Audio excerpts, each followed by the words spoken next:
So a lot of people have been asking me about climate change recently. I recently wrote an article for RT in which I talked about the tragic scene in the David Attenborough nature documentary where you see walruses hurling themselves off cliffs, committing suicide because of climate change. And it turned out that the walruses were being chased by polar bears, and that's kind of a known method of polar bears hunting walruses is to cause them to stampede and run off a cliff. And then they eat them at the bottom, etc., etc. But it was this like heart-wrenching scene where you see these walruses committing suicide, and like everybody loves walruses. They're kind of cute, they're harmless. Well, they're huge, but you don't really see that from the pictures. You just see, oh, they wouldn't hurt a fly. They're just flippers and furry and fun. So I have a feeling that that clip probably at least melted some climate skeptics' heart.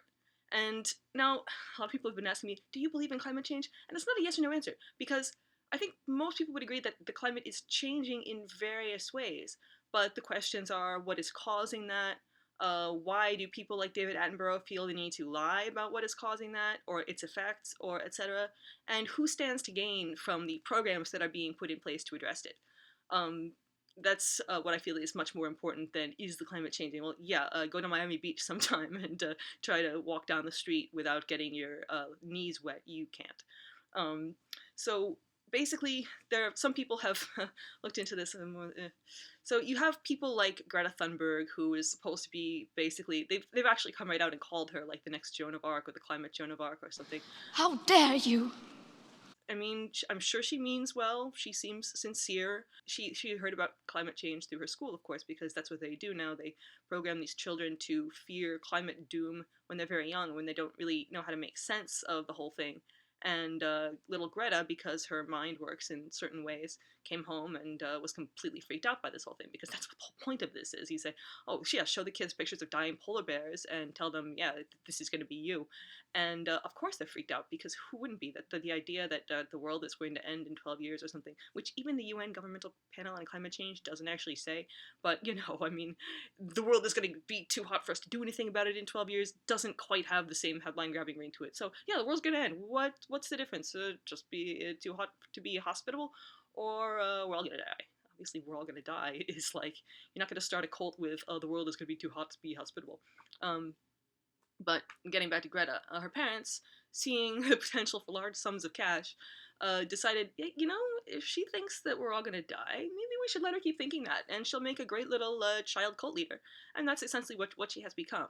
The question is, every single person around Greta is not what they seem. I mean, the mother is the winner of the Eurovision Song Contest and struck it rich off her daughter by putting out a book about, oh, we all learned so much from little Greta about climate change, and now we're all like woke, and we still fly in private jets, but we don't think you should. Basically, it's taken up the trappings of a cult. Again, this has nothing to do with the science. However, there are some climate scientists who are more reasonable than others. I mean, I find it funny that people accuse me of being a climate denier or whatever because of this article that I wrote, which I don't think they read, because at the end, well, I guess I wait to the end to say it, but that's the whole point of a thought experiment. You're not supposed to give away the ending at the beginning. But the whole point is that with people like David Attenborough lying to us all the time about climate change, I'm surprised that anybody believes in it at all, because, fool me once, shame on me. I'm like fucking George Bush here. Fool me once, shame on you. Fool me twice, shame on me. Fool me 12 times, then I'm a fucking hopeless case.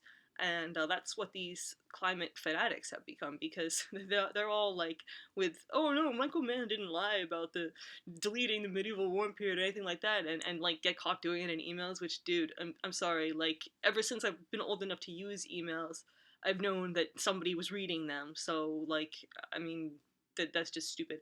But yeah, if you look at some other climate scientists who have basically been run out on a rail for not leaving capitalism any room to maneuver, like Guy McPherson, who basically says, yeah, it's too late to do anything about it, make peace with your loved ones, and, make peace with your God, but it's like, you can't sell that way of looking at it. You have to give people a little bit of an out, but keep them just panicked enough so that they throw trillions of dollars at the problem. And that's what Greta is all about. Oh, yeah, act as if the house was on fire. We want you to panic. Panic now. Lose your mind. Abandon all rationality. Throw money at the problem, because that's what we all do. Of course, yeah, look at the science and analyze the science. And of course, she says that, but like, who in Congress is actually going to be like reading through scientific papers and like, I think maybe throwing trillions of dollars at the companies that caused this may not be the best idea.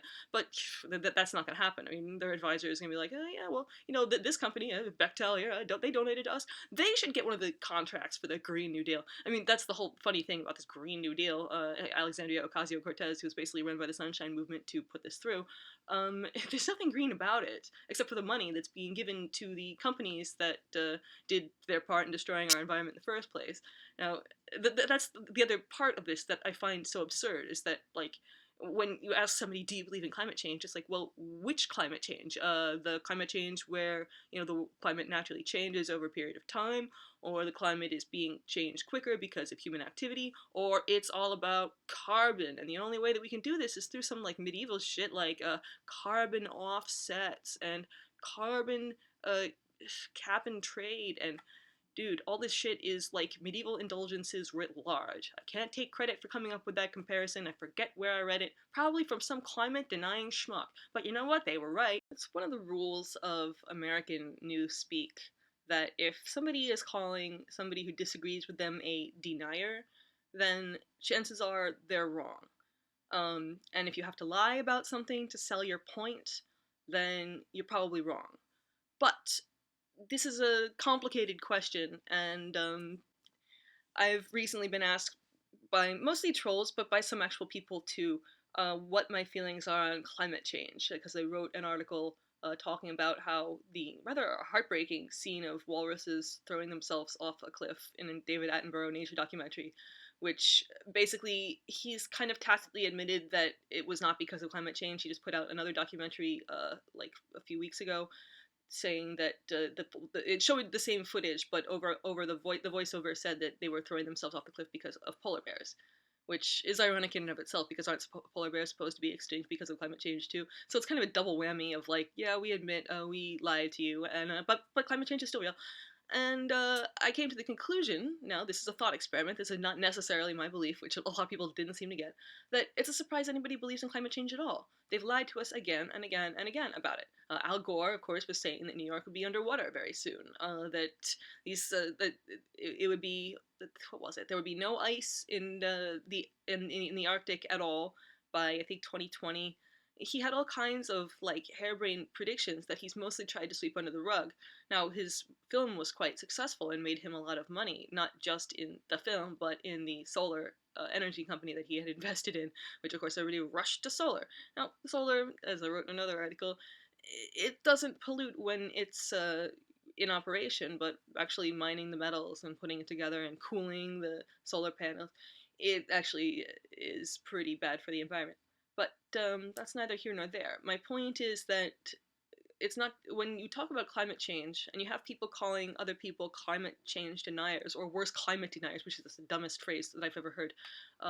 Not the dumbest phrase I've ever heard, I've heard worse.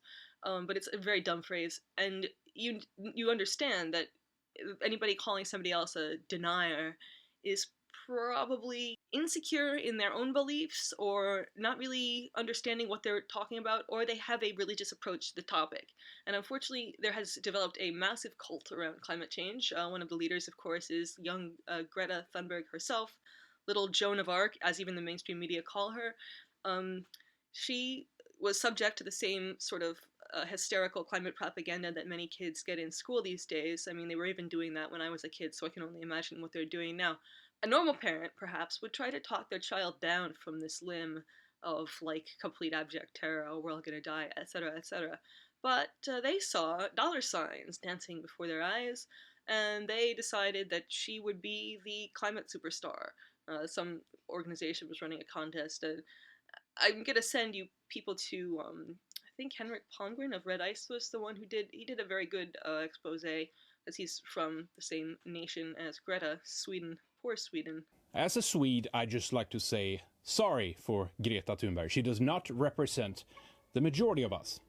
The hype by the media have managed to attract countless idealistic boomers, bored millennials, and traumatized children around the world to an apocalyptic climate cult. But this is not new. The foundation of the manipulation behind Greta Thunberg is old, a tested and proven method. It's just a new rapper, a new spokesperson. And one of the most insidious aspects is that Greta herself is being used. Sincere or not, I do believe she is sincere, but clearly misinformed and encouraged by the adults around her. She is a manufactured asset that have been constructed by the very elites she claims to be fighting. Yeah, so she became climate superstar. They've been trying to pimp her out since she was like 12 years old, apparently. They pitched a reality show and to a TV station, and the TV station was like, this is kind of like exploitative. But now that she's like older, I mean, she started this time when she was 15. 15, you know, you're old enough to be exploited, lady.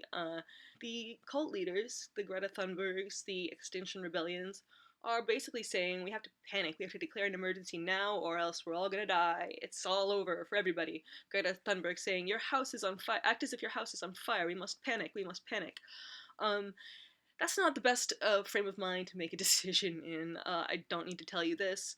It's pretty obvious that panicking is perhaps the last thing we should do if trying to come up with a reasoned, intelligent approach to dealing with climate change. But these LARPers and Greta, they're trying to get everybody to dump their higher faculties and dive into panic mode so that, oh yes, we must pass a ridiculous, yeah, they want Congress to declare a state of emergency. What exactly does that accomplish? I mean, last I recall, the states of emergency were generally used by administrations that want to grab as many civil liberties as they possibly can without anybody uttering a peep about it. I mean, it's kind of the thing that governments do in wartime, to do absurd things like make it illegal to have gold or, you know, grab guns. They do all kinds of terrible things under emergency declaration. I mean, it's one step above, it's one step below martial law. And I think that Greta, if you asked her, would probably think that the ends justify the means. I mean, that's certainly what the person that I was arguing about earlier seemed to think, that it's totally okay to lie to people about walrus mass suicide, even if it gives people nightmares or really traumatizes them. I mean, it really upset me to see that video. I'm going to be honest here. I mean, I don't like to see innocent animals suffer, and I don't think that most people do. But videos like that and lying about them will actually create more people who these cultists would call climate deniers. Because I mean, if you're lying about that, what else are you lying about? Is there any such thing as climate change at all? And I mean, if I hadn't seen the temperatures and the flooding and everything and the land falling into the sea. I mean, I know people were racing their houses 13 feet on stilts so that they don't flood like when it rains. If there wasn't so much evidence, then I would not think that there was such a thing as climate change. And because I don't fall in line with the cult mentality and think, oh yeah, the Green New Deal, that's really great. The Green New Deal is the Obamacare for the environment. It literally is like the Affordable Care Act, which instead of giving people what, you know, healthcare, universal healthcare was what Obama got a mandate to pass, basically. But instead of doing that, he met with the insurance companies and basically did an act that was a giveaway to the insurance companies, because it penalized people who didn't buy health insurance. But it even if they couldn't afford it, they still had to pay it, or they would get a tax penalty. So, I mean, that's completely not universal health insurance. It's the opposite of universal health insurance. It's a tax. I mean, it's a completely punitive situation. It's tax on poor people. And the Green New Deal, while it has the same name as the Green Party program from years ago, it is essentially giving the companies that cause the climate disaster the money to fix it. And you know, these companies, these Halliburtons and these Bechtels and these Monsantos, although there is no Monsanto anymore, they had to change their name because, you know, all the PR people in the world can't hide the fact that you're completely fucking evil. I mean, yeah, I know I want my food made by the same people who make Agent Orange. I mean, well, that just sounds delicious. I love the smell of napalm in the morning. But yeah, these companies, we know what they do. They subcontract out and they subcontract out and they subcontract out. So they get a couple $1 trillion, and then they keep 1 trillion, and they split the other trillion around a bunch of like subcontractors. Those subcontractors keep the 500 billion, and they spread the other 500 billion around subcontractors, and etc. etc. You know how this goes. But this is not going to solve any climate crisis, man-made or not, natural or not, caused by cow farts or not. Like, it's just not going to happen. Nor is deciding to walk instead of drive, or deciding to take a boat instead of flying. None of that is going to make any difference. One way you can tell these climate organizations are not rebellious or not uprising against the ruling power structure or whatever, is the fact that they don't mention the Pentagon. The Pentagon pollutes more than most of the countries of the world. It's really leaves environmental disasters everywhere it goes. I mean, you look at all these weapons, and they're meant to kill, and they do. And I mean, you saw what they did. I was just talking about Agent Orange. That's just one of many fun ways that the Pentagon kills all living things. Now, Elizabeth Warren even has like addressed this in her campaign. Oh, we need to green the Pentagon. No, dear, we need to dismantle the Pentagon. We need to put the Pentagon in a drawer and close it. Maybe leave it open a little bit so it can breathe, but honestly, I would rather the whole thing dry up and blow away, because it's really hasn't done any good. I mean, we talk about how, like, oh well, you know, the U.S. hasn't been in and fought any for anything good since World War II. Well, actually, like, if you look at what we did in World War II, it wasn't very good. We murdered millions and millions of people, many of them civilians. Most of the German civilians who died in World War II actually died after the war was officially over on our hands. We starved German prisoners of war in camps. And those are the concentration camps nobody likes to talk about, because they make us look bad. Because, you know, we have been pretty evil over the course of our life. And I don't mean we, meaning all Americans, are to blame. I don't believe in collective punishment for anybody. And but it's this idea that World War II was a noble war. No, no, it was not. I mean, there is no such thing as a noble war. There's uprisings; those can be noble, but wars fought in foreign countries for no logical reason. There's nothing noble about that. And climate change, unfortunately, is being used. It's going to be used against any sort of uppity third world country that doesn't fall in line with the U.S.'s way of doing things. I mean, you can basically predict what's going to happen. We saw in Bolivia recently, Evo Morales was reelected, and the U.S. doesn't like Evo Morales very much, because he's basically the last remnant of the quote-unquote pink tide that took over South America in maybe, the early 2000s, late 1990s maybe.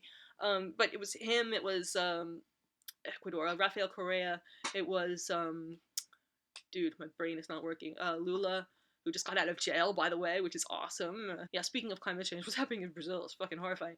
I mean, yeah, yes, there is, in a way, all of these first world countries leaning over Bolsonaro's shoulder and saying, hey, that's the nice rainforest you got there. Shame it's, like, on fire. But there's more to that than meets the eye, too, and it's, like, it's a morally thorny situation. However, obviously Chavez, yeah, all these people the U.S. doesn't like. But the U.S. has managed to get rid of most of them. Obviously, in Ecuador now, we have Lenin Moreno, who just got shown the door by an actual uprising. You see, this is what I mean by uprisings. It wasn't a war. They just protested in the streets. For once, it was a real protest, and they kicked him out, which is bravo. Yeah, rock on, guys. And, of course, yeah, Brazil, Bolsonaro took over. But Bolivia, this guy is still around. And that's a problem, because we don't need no socialists. I mean, this was where Bechtel tried to privatize the water system, and things didn't go too well. Bolivia is not a wealthy country. It's one of the only countries in South America that is landlocked. I mean, they have some natural resources and stuff, but they don't want the U.S. and its imperialist tentacles poking around in there, which is totally understandable. So Morales was reelected, and of course they immediately send in these right-wing goons to like riot in the streets. They recently like basically tarred and feathered the mayor of a city there, but I mean, yeah, the US is going for broke. Mainstream climate science, of course, they give you just enough hope that there's room for a massive climate program like the Green New Deal, or like whatever other schemes other countries have come up with. Because if they told the truth, at least the truth according to some climate scientists, look up Guy McPherson, who believes that basically all the tipping points have tipped. There's really nothing that we can do at this point. I mean, of course, doesn't mean that we should just lie down and play dead, but he basically says, like, make peace with your God because, like, it's all over, basically, in a few years. But he's been cast out of the academy because that message is much too depressing for somebody who wants to sell something. If you can't sell something, then there's no point to climate science now, is there? The whole idea is to sell fear. And if you've got enough fear, if you've got everybody panicking like their house is on fire, then you can get them to fork over a few $1 trillion for the cause of climate change remediation. You've got Bill Gates basically saying, oh, we need to spray particles in the air to darken to keep the sun out so that it stays cooler. Dude, have you seen the film Snowpiercer? Can we talk about how that worked out last time? Because, like, people make films like that, very specific dystopias, to try to avoid that becoming reality. And again, we see that it's like nobody listens. Now, I guess the whole point of all of this is that, yeah, it's right to be suspicious of the prevailing theory of anthropogenic climate change. These people lie about literally everything. Yeah, walruses, the whole, oh, polar bears are starving. Well, first it was polar bears are dying. Then when they couldn't hide the fact that, like, polar bear populations have remained stable for, like, decades, and even gone up a little bit in the last few years, they switched to, oh, polar bears are starving, and there was a famous photo of, like, the starving polar bear. And National Geographic actually had to, like, retract that and change the label. It used to be, this is what climate change looks like. Now it's, this is what starvation looks like, because they couldn't tell why the polar bear was starving. You can't look at a polar bear, a doctor comes by, oh, let me diagnose. Oh, yep, he's dead of climate change. Yep, no, I could tell by the broken hyoid bone in his neck. Epstein didn't kill himself, kids. And who knows if he's even dead. But, yeah, I never did a video on Epstein. What the fuck is wrong with me? So they lie about pretty much everything. The likelihood that they're lying entirely about climate change, I don't know about that. The temperature records set last year are real. And how much humanity is responsible for this? Well, what I'm starting to wonder about is, yes, humanity is responsible, but humanity is deliberately causing this for a problem, reaction, solution situation. You have a climate that is going out of control, making life very difficult. It will cause depopulation if you get a good old tsunami to take out a few islands or to make certain areas unlivable. They're already talking about buying people in California out of areas that are frequented by wildfires. I mean, there is definitely a depopulation agenda going on here. A panel of like 11,000 scientists recently came out with that. It's like, yeah, to solve climate, one of the big major things we have to do to save the planet is to get rid of a few billion people. Oh, really? And how are we going to do that, scientists? Well, Bill Gates has a shot for that. This equation has four factors, a little bit of multiplication. So you've got a thing on the left, CO2, that you want to get to zero. And that's going to be based on the number of people, the services each person's using on average, the energy on average for each service, and the CO2 being put out per unit of energy. So let's look at each one of these and see how we can get this down to zero. Probably one of these numbers is going to have to get pretty near to zero. That's back from high school algebra. But let's take a look. First, we've got population. The world today has 6.8 billion people. That's headed up to about 9 billion. Now, if we do a really great job on new vaccines, healthcare, reproductive health services, we could lower that by perhaps 10 or 15%. And this is the guy we ask about who he wants to be president. Yeah, sure.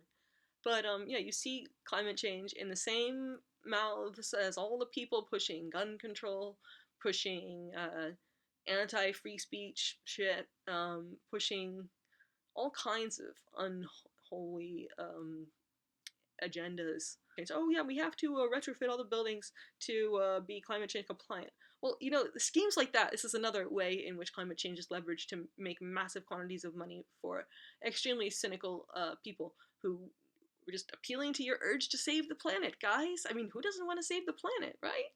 Wink, wink. Yeah, these like green certifications and stuff. Yeah, no, because Bloomberg isn't stupid. He's got billions of dollars, and he's going to make billions more on climate change. Setting up a sustainable consultancy and try to get clueless businesses that want to greenwash their atrocities, try to get them hip with green kids. And it is mostly kids. I mean, you notice these protests, like this strike, which, again, I'm sorry, if your schools are letting you take the day off to go protest, and all the newspapers are talking about how great it is, and all the celebrities are talking about how great it is, and everybody loves it, it's not a protest, honey. I mean, protest is when you actually have to go up against authority, maybe get yourself pepper sprayed by a policeman, or maybe not. I mean, it doesn't have to actually involve suffering on your part, but it does have to involve a sort of clash, ideologically at least, with authority. And is none of that in this new climate change movement, which I would say is a cult. Because if you you can go and look at my Twitter and see some of these exchanges with people, they have these buzzwords they latch on to: climate denier or climate change denier. It's a very, very cynical cult, weaponizing people's impulse to do good or to be responsible or to take care of the planet. I mean, who doesn't want to live on a healthier planet? That's kind of an obvious thing. If there's enough evidence that climate change is going on, which there seems to be, I mean, there's plenty of evidence out there, then why do you need to lie? You've basically shown that you have no respect for your audience, that you don't care, and just justify the means, etc., etc. This is a psychopathic way of looking at things, and don't be surprised if people don't trust you anymore. I mean, you've really betrayed them. And surreptitiously changing the voiceover that you use for your video is not going to help anybody. You've ruined your credibility, and I'm afraid that that's all you guys are capable of doing. There is no yes or no answer to the question, do you believe in climate change? Nowhere in my article do I say, oh, this proves climate change isn't real. That would be a stupid conclusion to draw from an article that basically says, oh, the media is lying to us again. And is there anything they don't lie about? Because it seems like they lie about pretty much everything. Whether it's labeling a gun demonstration in Kentucky as Turks bombing the Kurds, the precious Kurds, the Kurds who nobody in America had heard of 2 years ago, but who now are central to our well-being and our perceptions of ourselves. But I digress. What else did they lie about? Basically everything in politics in the last 3 years has been centered around the lie of a Russian collusion. I don't want to go down that road because that's not what this video is about. But basically, yeah, the media lies about everything, and they're lying about climate change. Now, this does not mean that there is no such thing as climate change. I think anybody who's been to Miami Beach or Eastern Long Island recently, and a whole lot of other places. I mean, the temperatures in this summer reached record levels in Europe, I think in India too, in Australia, and it's been destroying crops. There's flooding all over the Midwest this past year. There's all kinds of signs that the climate is going haywire. The question is, what does humanity have to do with this? What role are we playing in it? Now, it's known that the climate fluctuates over the years. This is a fact. That hockey stick graph that the mainstream climate scientists like to use, that it came out back in, I think, 2008 when those ClimateGate emails were released. And, of course, the media tries to sweep those under the rug. Oh, it doesn't really mean anything. There's nothing really, just because they, talked about, tweaking numbers and stuff. People do that all the time. That doesn't mean anything that they're on the IPCC, which put out that report saying we have 12 years before warming is irreversible and we have to do something now. Panic, now, as Greta would say. When somebody lies about one thing, chances are they're lying about a bunch of other things, if not everything. Now, again, the way that the media represented this was wildly disingenuous. They said that he hadn't tweaked any numbers recently. Well, that wasn't the point, that he had deleted an entire period of medieval history because it didn't match in with his climate predictions, his climate model. So things are getting warmer. The climate is definitely messed up. But is this because we are eating too much meat? Is this because we are taking too many transatlantic flights? That is the question. And I would say the answer to that is not really. When you look at how much carbon footprint an ordinary person has, and you look at the Pentagon, which has a larger carbon footprint than most countries, you will quickly realize that most of these climate activists that are leaving out this little fact that, oh yeah, you stop flying, you don't take your vacation, don't use plastic straws, don't eat a burger. I mean, honestly, I think people should stop eating burgers. America's too damn fat, but that's not either here nor there. this flying shame thing really gets under my skin, because you're trying to tell people not to take airplanes, and yet we're pumping out trillion dollar fighter jets. No, I know they don't cost $1 trillion each. I'm talking about the F-35, which cost this country more than $1 trillion to develop, and still doesn't work. It can't fly in the rain. The media lies to us about everything. We know this. They lied to us about war all the time, whether by not sharing the fact that we're in wars, whether by not saying that, oh, we have, 140 countries around the world that contain U.S. military bases or outposts of soldiers. We're basically occupying the entire world.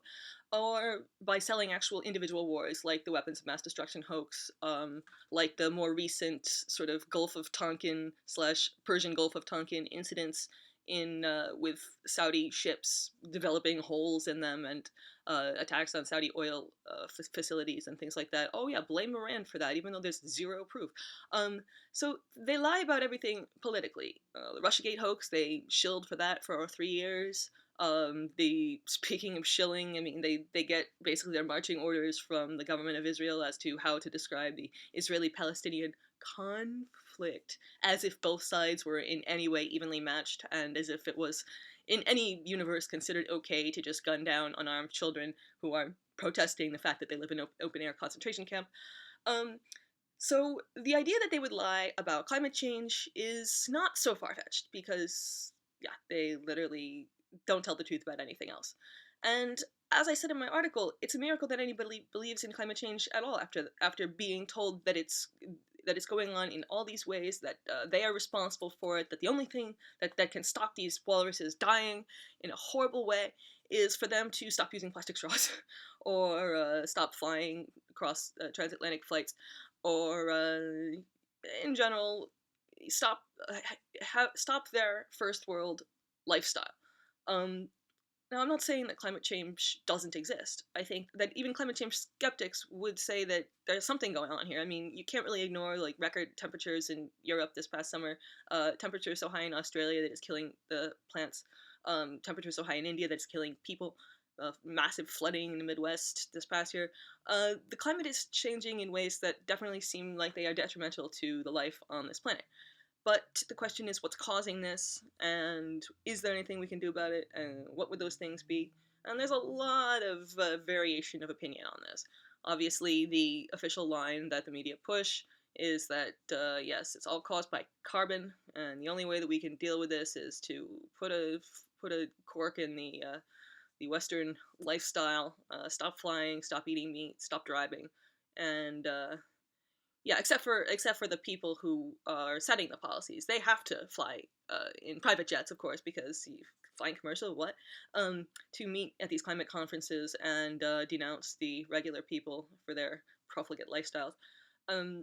And obviously, this is a raging hypocrisy that is never called out by the media describing it. So it's really unsurprising that, given these lying nature documentaries, with walrus suicide pinned on climate change, and emaciated polar bears, and polar bear populations are actually thriving, which you wouldn't know from watching these videos, because the warmer water, I mean, yes, the climate is changing. The icebergs are melting, falling into the sea, and leaving very little ice cover. It's releasing all kinds of hideous bacteria from the permafrost in Siberia, like these bacteria that have been frozen in ice for centuries, possibly millennia, are now being released into the air, and nobody really knows what's going to happen about that. I mean, the implications are very disturbing.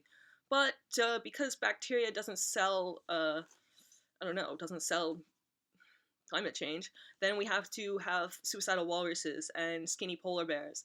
And this is remarkably dishonest. And I've heard people try to defend this as, well, we have to get people on board with this climate change thing.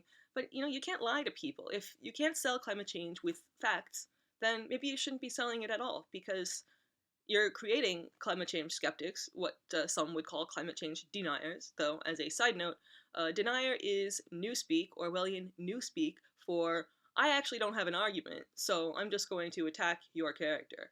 Denier, of course, the obvious implication is Holocaust denier, even though, like climate change deniers, most Holocaust deniers don't actually deny the Holocaust. But that's neither here nor there. This is YouTube. We can't talk about such things on here. So, back to the climate change deniers.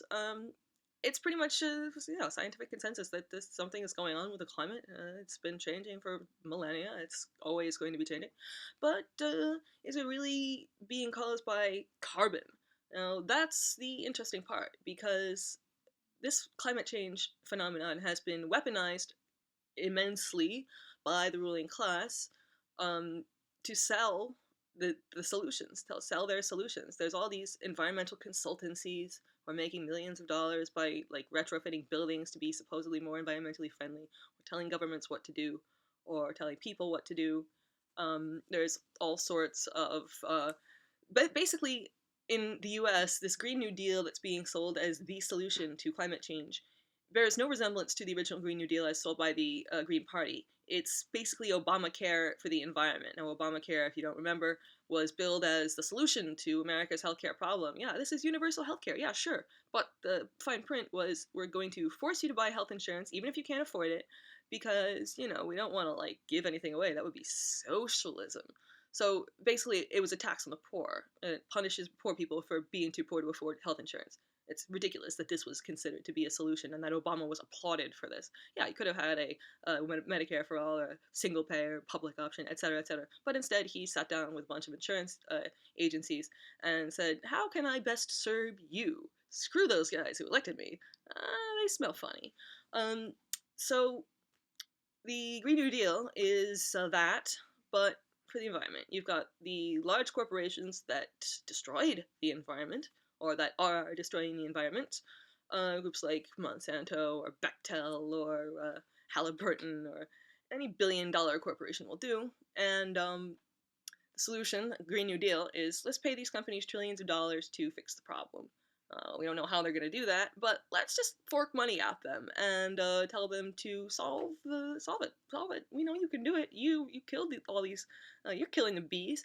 I mean, one of the problems that I have with this carbon-based theory of climate change is that it glosses over all the details, all the really important details, things like neonicotinoid pesticides that are killing bees and jeopardizing the food supply, to talk about carbon and how we should stop flying, and how, I mean, there are some parts of the climate crisis that are much more important than others.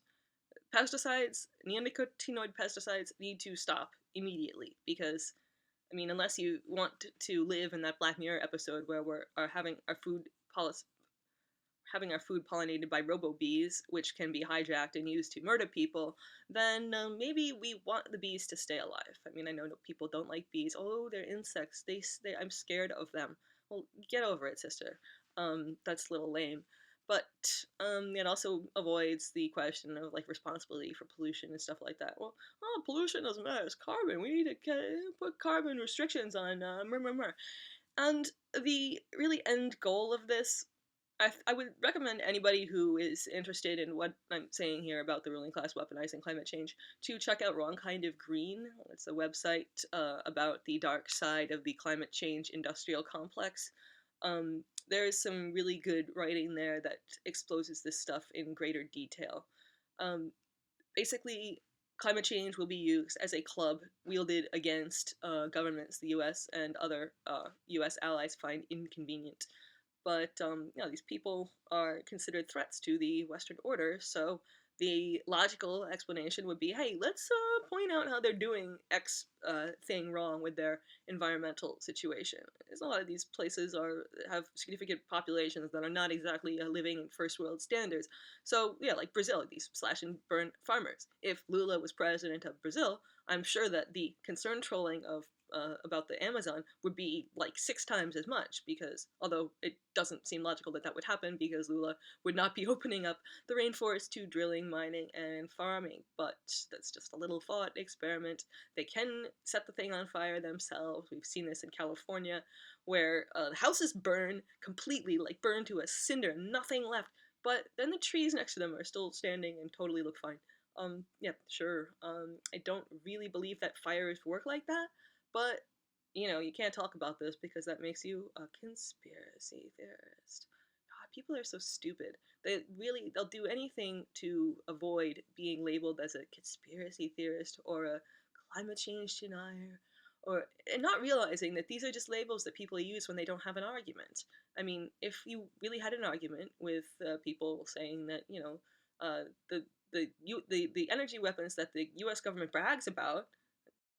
Lasers sound like the stuff of science fiction, right? Sound completely unbelievable. How could our military possibly be using those in future warfare?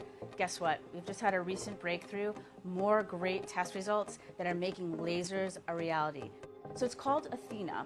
Lockheed Martin makes it, and they've been doing a lot of the pioneering in this laser field. Now, what's really exciting about it is that it's so hard to harness that much power and make it compact enough that it's actually going to make practical sense downrange. And they've proven that they can do that. This is huge news because it means that in a realistic, practical setting, it's looking very promising. So it could be ready to field quite soon.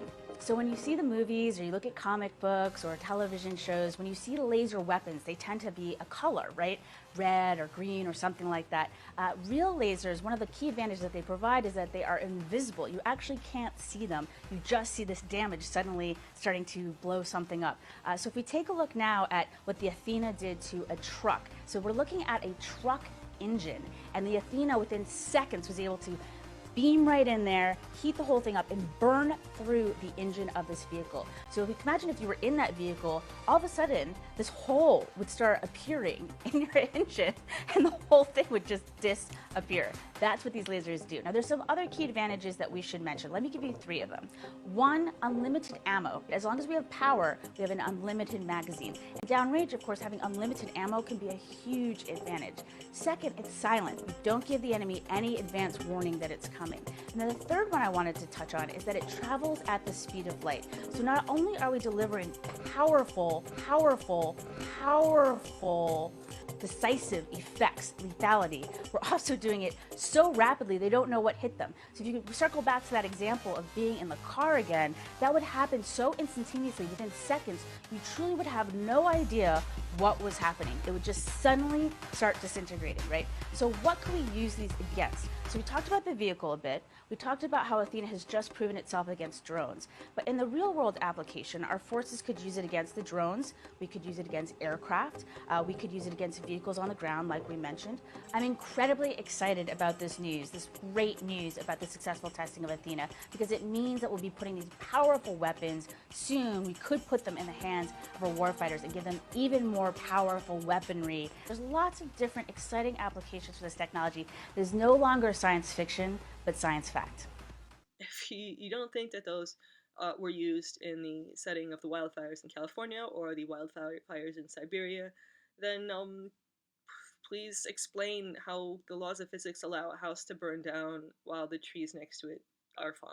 Especially if we're supposed to believe that, oh, an ember can carry thousands of miles. That's just what they're now saying when like illogical things happen, like forests catching on fire that like shouldn't be on fire.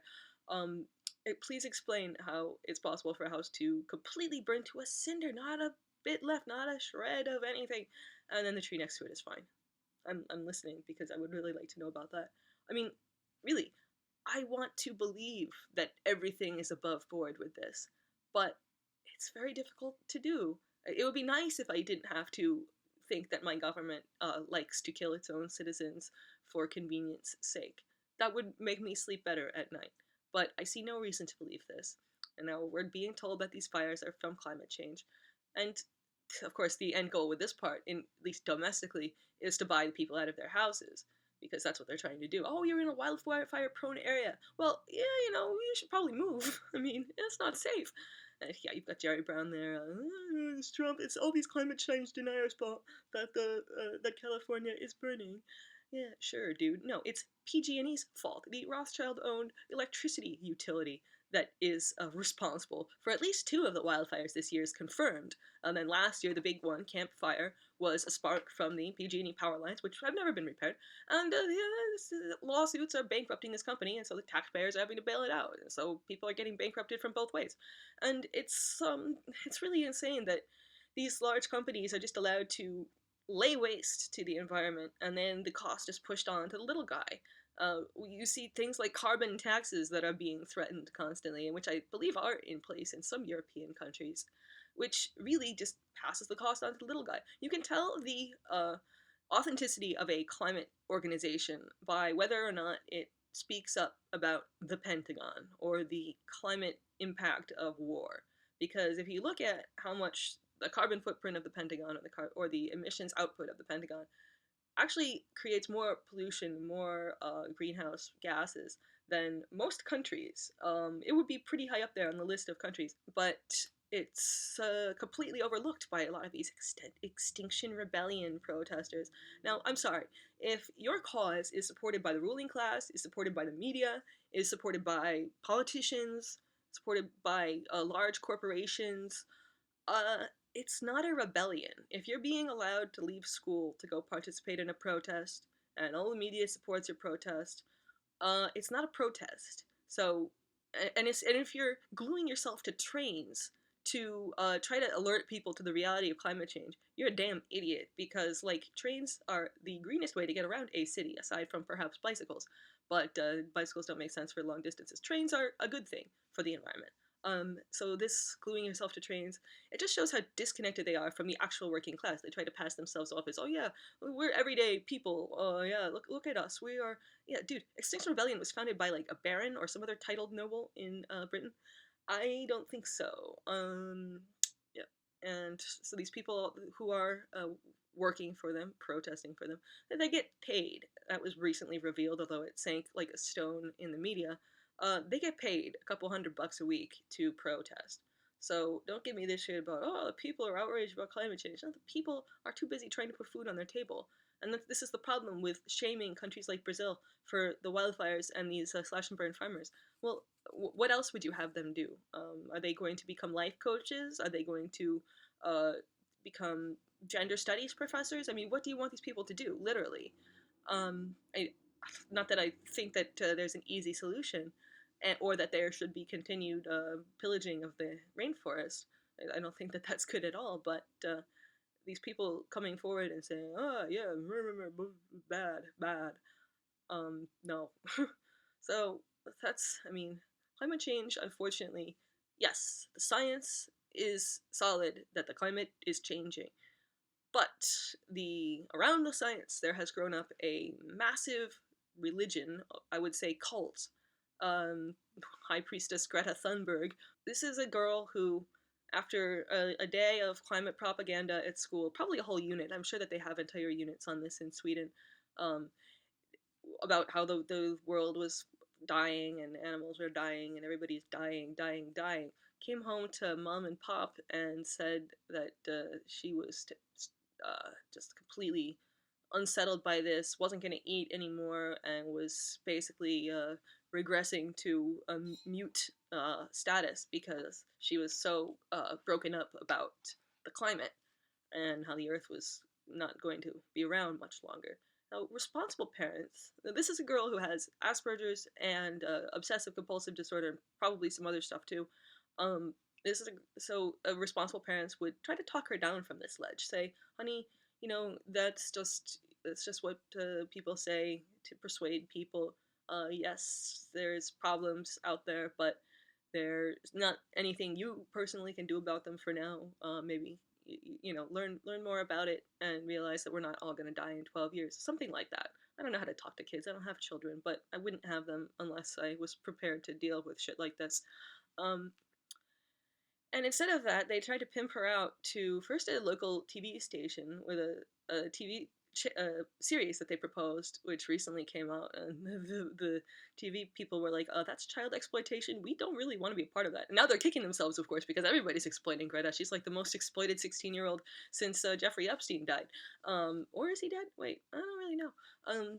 But yeah, so she's the leader of this new religion, and these people now who are following her, who are joining these Extinction Rebellion protests, perhaps because of seeing something like this Walrus documentary. I know that really made me reconsider my thoughts on climate change, because, like I said, I'm not a quote-unquote climate change denier, but I am questioning the human role in this, and I'm questioning the reasoning behind pushing the human role in this. The media lies about everything. What else are they lying about? I mean, it certainly seems like the wrong people are supporting this. But aside from that, yeah, this it's a cult. They use these words like climate denier, or they accuse everybody of being funded by like the Heartland Institute and these climate quote unquote denial groups. Some people do take money from these groups, but it's not like the climate scientists don't take money from other groups. I mean, Extinction Rebellion is not a poverty stricken organization by any stretch of the imagination. But yeah, so you've got the science on one hand. I have no quarrel with the science. I think we should all pay more attention to the science. And then on the other hand, you have these complete cult nut jobs and uh, children. Mostly children. This is a child's cult. That's very telling, for one thing, because if you ever want to sell an unpopular concept, you better get a bunch of kids involved because nobody can criticize kids. What are you gonna do? Say mean things to children? I mean, so many people have been attacked for like pointing out that Greta is not what she seems, and because how could you say that about a child? Well, you're the one using children to push your message. I mean, Jesus, it's ridiculous. But I mean, we're supposed to take our orders from children, and they want us to panic as if our house is on fire. Well, that should be telling in and of itself. Yes, please put aside all of your logical faculties, put aside your higher thought, put aside your thinking cap, and act as if your house is on fire. Yeah, what could go wrong? Yeah, what could go wrong? It's not like, we have trillions of dollars at stake here, or people's livelihoods, or anything like that. Yeah, just your house is on fire. Drop everything and run. So that's ridiculous in and of itself. Um, so I would say that the jury is still out on the human role in climate change. Um, there's certainly things that you can do, but taking part in Extinction Rebellion protests is not one of them. I mean, I'm all for the switch to like sustainable packaging of consumer goods. Like, yeah, we shouldn't be using styrofoam. The Pacific garbage patch is an utter atrocity. That kid who came up with the thing to clean it up, like people like that are who we should be cheering on, not Greta Thunberg. Greta Thunberg is a pawn of very, very wealthy interests. Again, go to Wrong Kind of Green. I'll leave some links in the description so you can read more about the genesis of Greta Thunberg, because everything around her is inauthentic. The guy who first photographed her and made her famous runs a group called, his name is Ingmar Meshag. He runs a group called we Don't Have Time, and basically the whole thing is a greenwashing mafia. He has a site where people can rate companies based on their climate friendliness or their earth friendliness or whatever. And of course, the whole idea is that if you don't pay one of his consultancies or get yourself a green certification or whatever, which are utterly meaningless, these green certifications are completely meaningless. It's a money-making scheme and nothing else. Then you end up with a bad rating on here, and it's a reputational assault. It's kind of like Wikipedia, except a little more specialized. Wikipedia, by the way, is all for climate change. So that's a red flag right there. Wikipedia is not exactly science friendly. I mean, they will attack any scientist who does not have the prevailing orthodoxy as their views. Anybody who's ever questioned, why is it that after only 30 years of the existence of the vaccine court, they've already paid out billions and billions of dollars, over $4 billion, if vaccines are safe and effective? Don't ask that question, because you'll be dragged over the coals, raked through the mud. I'm doing this backwards. And certainly if you question, well, why did David Attenborough have to lie about why walruses are dying? I mean, it's a good question to ask. If they have the facts on their side, why don't they stick to the facts? Why not say, in the Siberian tundra, the ice is melting and releasing all of these bacteria that could kill us all? I mean, you can make a movie about that. Why not? Outbreak, something like that. Oh yeah, some dude who is a miner in Siberia, and he's happens upon a chancy patch of tundra, and he gets sick, and then he brings it back to, I don't know, Krasnoyarsk. I can't pronounce the names of Russian cities. I'm sorry. Or Ekaterinburg or something. And then somebody gets on a plane and brings it to the United States, and then we have martial law. Oh, that's the other reason why they want climate change. The Extinction Rebellion wants the Congress to declare a climate emergency. You know what an emergency declaration is? That's one step away from martial law.